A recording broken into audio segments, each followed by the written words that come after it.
After months of legal battles, a public relations war, and congressional testimony on whether Apple should be forced to help the FBI break into an iPhone used by one of the San Bernardino shooters, the FBI accessed the iPhone without Apple's assistance.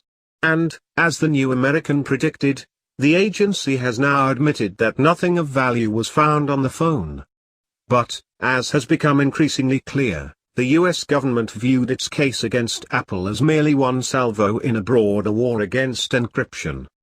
CBS News reported last week that nothing of real significance was discovered on the phone after the FBI managed to circumvent the encryption of the iPhone 5C used by Sid Farouk. A law enforcement source tells CBS News that so far nothing of real significance has been found on the San Bernardino terrorist's iPhone, which was unlocked by the FBI last month without the help of Apple. FBI Director James Comey claimed, in sworn testimony before Congress, that Apple has the exclusive technical means to access the data on encrypted iPhones. He also claimed that his agency could not gain access to the valuable data on the phone that might lead investigators to Farouk's accomplices unless Apple created a backdoor into the iPhone. Because Apple refused to cooperate, the FBI persuaded a federal court to issue an order forcing the company to weaken its own product. Apple fought the order and asked for its stay in court.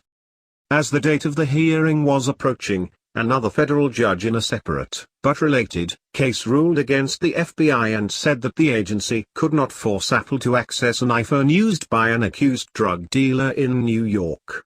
Since the FBI's claims in both cases relied on the same misinterpretation of the All Writs Act, it seemed likely that the FBI would receive the same answer in the San Bernardino case. Comey apparently read the writing on the wall and decided this was not the picture-perfect case after all. The day before the hearing, the FBI asked the court to postpone the proceedings and to set the order aside, claiming that a new method had been found. It should be obvious by now that many of the FBI's claims were false. Others were simply far reaches. None, it seems, were realistic. Since the FBI somehow managed to access the phone without forcing Apple to create a backdoor, it is demonstrably false that Apple has the exclusive technical means to circumvent the encryption on the iPhone. In fact, when the FBI made that claim, NSA whistleblower Ed Snowden called it bull's tea. He added that there are hardware attacks that have existed since the 90s that the FBI can mount to gain access to the data on the phone.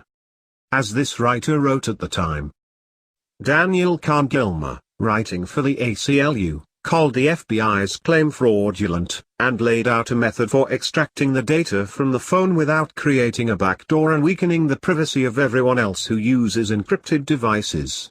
John McAfee, famous founder of McAfee Antivirus, offered to decrypt the phone himself without a backdoor. He also said that backdoors, far from being a solution, actually endanger national security. The FBI's claim that accessing the data on the phone could lead investigators to Farouk's accomplices was, while theoretically possible, so thin as to be little more than a pipe dream.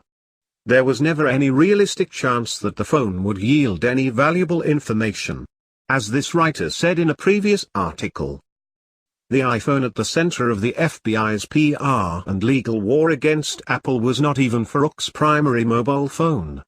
He had a personal phone which he destroyed before he and his wife went on their ISIS-inspired killing spree. Let that sink in.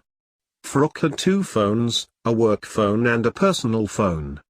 His employer has access to the itemized bill on his work phone which would show every number he called and every number that called him.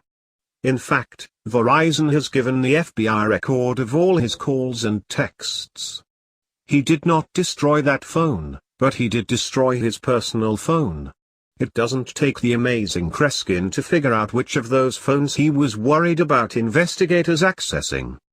It is highly unlikely that anything of any value to this investigation could be found on the phone the FBI is making such a fuss over.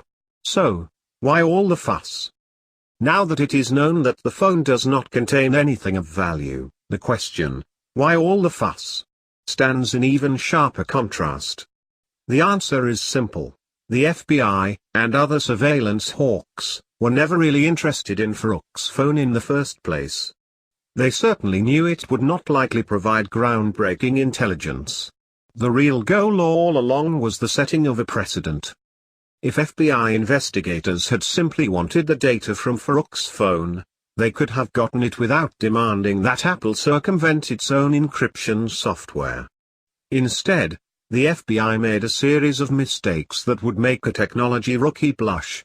As this writer also said in the article quoted above, if the FBI can access the data through well-established methods, and there is little likelihood that the information it claims to seek is on the phone in the first place, why would the FBI scuttle the easiest method and then ignore the most effective method at its disposal? The simplest answer is that the FBI is not interested in Farouk's iPhone. It is interested in setting a precedent in regard to all encryption.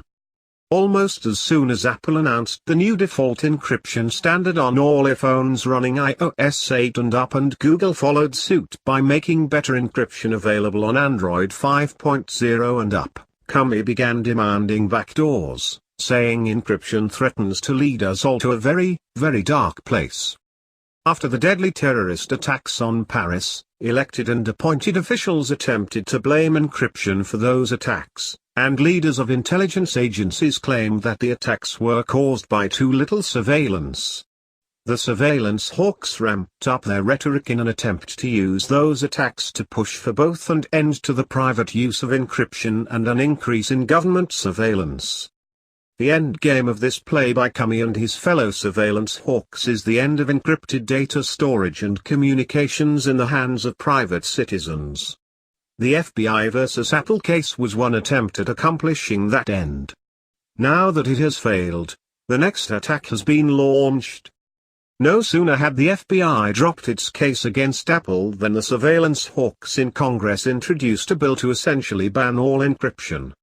The Compliance with Court Orders Act of 2016, also known as the Feinstein-Byrd Decryption Bill, was introduced in the U.S. Senate earlier this month. The bill requires that all providers of communications services and products, including software, provide data in an intelligible format to a government pursuant to a court order, and for other purposes. Running more than 9 pages, the bill spells out in clear detail the requirements of any entity that provides encryption for either data storage or communications. In short, the U.S. government wants a backdoor. It should come as no surprise that Senators Richard Burr and Dianne Feinstein would co-author a bill to end any encryption worthy of the name. Both Burr and Feinstein have long made known their disdain for the use of encrypted devices and services in the hands of private citizens. While the bill is not expected to pass, even the White House has distanced itself from the bill. It does demonstrate that the new crypto wars are not over just because the FBI dropped its case against Apple. In fact, the war has really just